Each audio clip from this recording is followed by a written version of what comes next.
Welcome back to New Day Northwest, coming at you from Climate Pledge Arena. And of course, we're going to talk about all sorts of things from flying squid to smelly locker rooms. That's right, it is time to break the ice with our Hot Topics panel. We've got Kraken analyst Alison Lukan, contributor of New Day Northwest, Terry Hollimon, and producer Rebecca here. Hi. Thank you all for being here. Awesome to be here. This place is incredible. So cool. Hockey season is coming. Woo! I'm excited. I'm almost as excited as it is about hockey season as I am about that potato that we just ate. Legitimately the best thing I've ever eaten in my life. Allison, though, we want to start with you. You came to Seattle for the Kraken job, and you ended up in the role of color commentator. And Rebecca and I fell in love with your story when we read it. Can you just share a little bit? Sure. So I had been writing about hockey for years, kind of self-made. I'd been in consulting, actually, corporate America for quite some time, and fell in love with hockey, was writing about it. And when the Kraken started to become an organization, they were really bringing in some of the brightest and best talent. So I was already had my eye on them. And then I was fortunate to have people in the Kraken organization who advocated for me and said, well, hey, why don't you just do a screen test? I thought they meant just for like online stuff, little quick hits, and now I'm on TV able to share my thoughts about the game, and it's really a dream. It's amazing. That is, okay, cheers to you for that. It is Thank not you. easy to switch gears like that, to be on TV, so Yes. kudos to you for that. Thank you. It is really important to have a woman's voice in sports, don't you all think? 100%. Absolutely, yeah. Since we're getting more involved in all the different areas of sports, why not be on the screen talking about it as well? There's so many misconceptions, right, about women and maybe underrepresented groups in a lot of sports, and hockey has work to do there. And that's another reason I'm really proud of the Kraken, is they're not just talking the talk, they're walking the walk and really looking to invest in bringing people who don't look like the traditional hockey audience to games, to broadcasts. This is a game that should be for everyone, and they're taking the steps to make that happen. They really, really are. And it can't be understated that there are lots of female hockey fans, and we want to see people like us who are, talking about the game. So absolutely. I think it's so important. All right, so let's talk now about something that maybe Terry has had some experience with.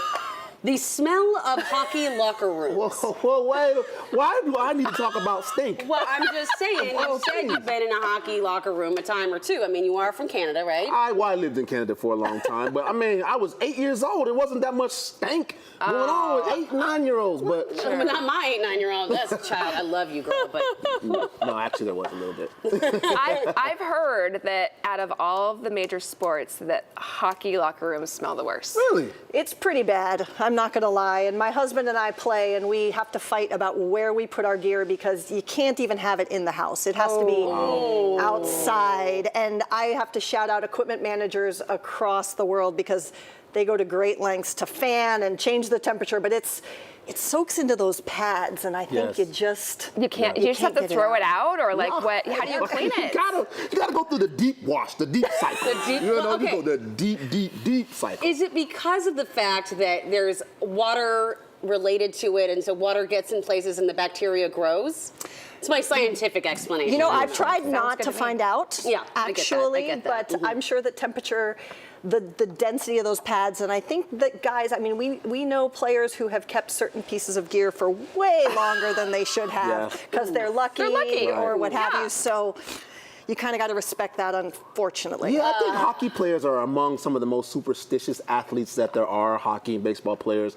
But again, you got to think, these guys are probably dressing relatively warm underneath, right? Yeah. And then when you're going out there skating and doing all this activity, it's a lot of sweat that takes place under there. And so it gets trapped. I'm just sitting here in a jersey sweating a little myself, so I can't even imagine. I have a follow-up question. Did you say you play hockey in a league here? Well, not here yet. We're finding a league, but yes, only as an adult. I go out there and pretend to play defense. So I figured if I was going to talk about the game, I had to understand the game, right? You can't poke fun or analyze someone if you don't understand what it takes. And please, I'm not that good. I would, but I know exactly what you mean. Like when I decided to start playing pickleball, and really threw my heart into it.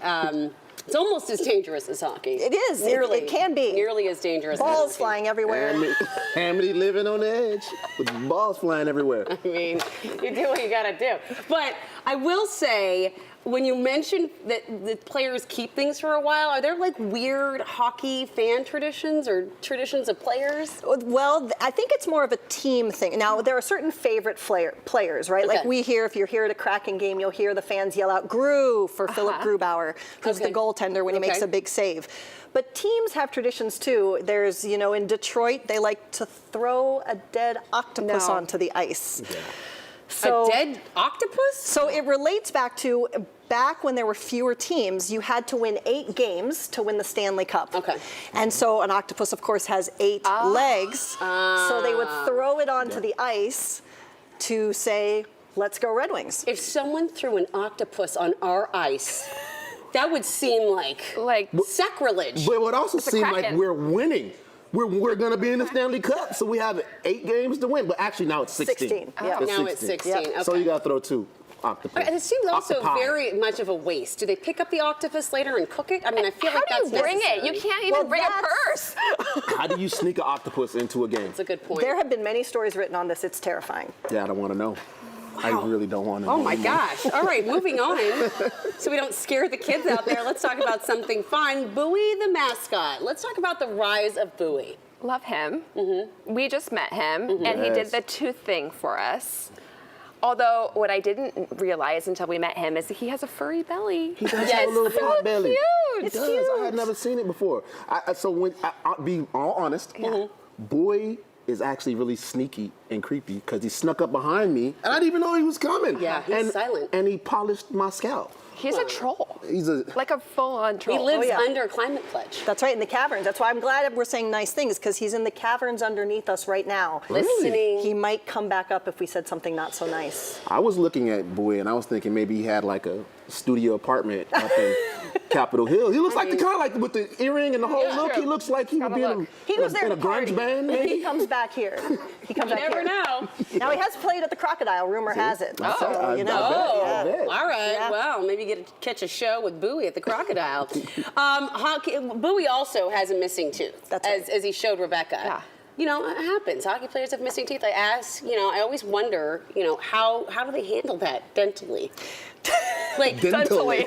like seriously, like, do you have just kind of like fake teeth that go in? I mean, are you going to get an implant when that thing costs you $10,000 and then get it knocked out again? That's what I want. I was watching SportsCenter last night and there was a guy giving a full-on interview. I didn't catch his name, but he had no teeth in the front and he was like displaying the gap proudly, like It's a badge of honor. Yeah, it really is a badge of honor. It looks like in the National Hockey League. Yep, and some players, it depends on the player. Alexander Wenberg, actually, who is a member of our Seattle Kraken, had a tooth knocked out in Detroit, had it replaced permanently with an implant, and then had the implant knocked out. See, that's what I'm saying. And So we're now he talking has Wenberg temporary. later. So now he has a temporary, and I think the players pick and choose when they put the temporary tooth in.